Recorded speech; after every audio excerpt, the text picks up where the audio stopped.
Now for today's health hack. Heart disease remains the leading cause of death in the U.S., so it only makes sense for our routines to be heart smart. So here's 3 ways that you can show your heart some love. First, bypass the elevator and take the stairs. The American Heart Association recommends 30 minutes of activity every day. And by taking the stairs, it'll help get you there.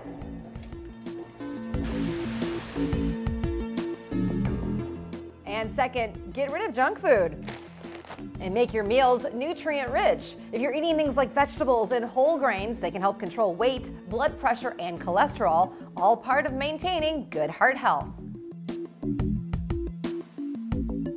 And finally, get regular screenings. High blood pressure, cholesterol, and sugar levels can be warning signs of potential heart issues. Preventative care can catch these early and get you back on track. These 3 tips are great ways to start loving your heart. For more health hacks, head to our website, livinghealthytv.com.